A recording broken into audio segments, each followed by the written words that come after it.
A small flame in the Thames Valley. In the year 1821, in a small fog-covered village along the banks of the River Thames, there lived a boy named Edmund Hale. He was born into a poor fisherman's family. His father, Mr. Hale, had lost a leg in a ship accident, and his mother sewed clothes to survive. Edmund grew up thin and frail, but his eyes reflected a spirit that never dimmed. Every morning before the sun greeted the valley, Edmund would sit by the river, reading old books collected from flea markets. He couldn't attend school, there was no money for that, but he taught himself. Books on science, philosophy, and adventure became his companions.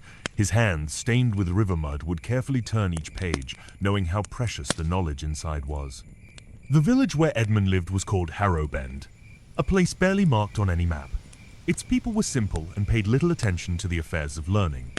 Life in Harrowbend was about survival, enduring long winters, food shortages, and the quiet despair that often crept into homes. But Edmund was different. He believed that far beyond their valley, the world was moving, and he wanted to be part of it. One autumn day, an old man arrived in the village. His hair was white as ash, his steps slow, but his eyes were sharp.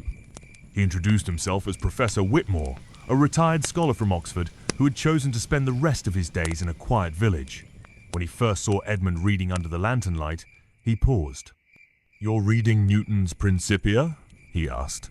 Edmund nodded shyly. "Where did you get it?" "A flea market in Henley, sir. The cover is torn, but the content is still readable." That evening, Professor Whitmore visited Edmund's home, and from that moment on, the boy's life changed. He became the professor's sole student.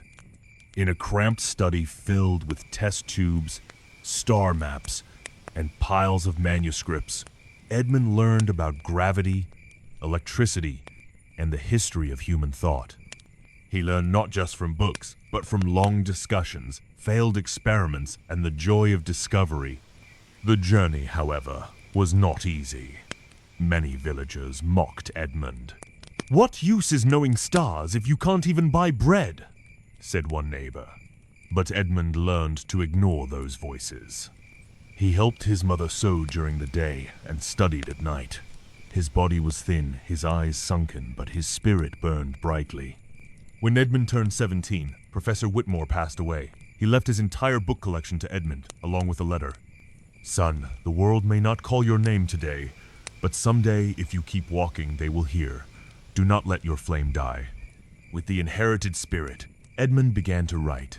He penned essays on social change, on the importance of education for the poor, and on science as a source of hope. One of his essays, "The Tenacity of the Constrained Mind," was sent to London. Months later, his name appeared in a major newspaper. From there, his life began to shift. A charitable foundation contacted him and offered a scholarship. He left his small village for London, bringing only a wooden suitcase and the professor's letter. He studied at a university, wrote books, and became a respected lecturer.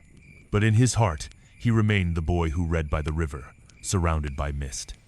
At the age of 63, Professor Edmund Hale stood before hundreds of students in a grand hall. "I was not born in this hall. I was born in a place where knowledge was considered a burden, and dreams were considered foolish. But I had a lanterna small flame in my heart, lit by someone who believed I could. If you find someone like that, or if you can be someone like that, this world will be a little brighter." That day, the small flame from the Thames Valley lit the world.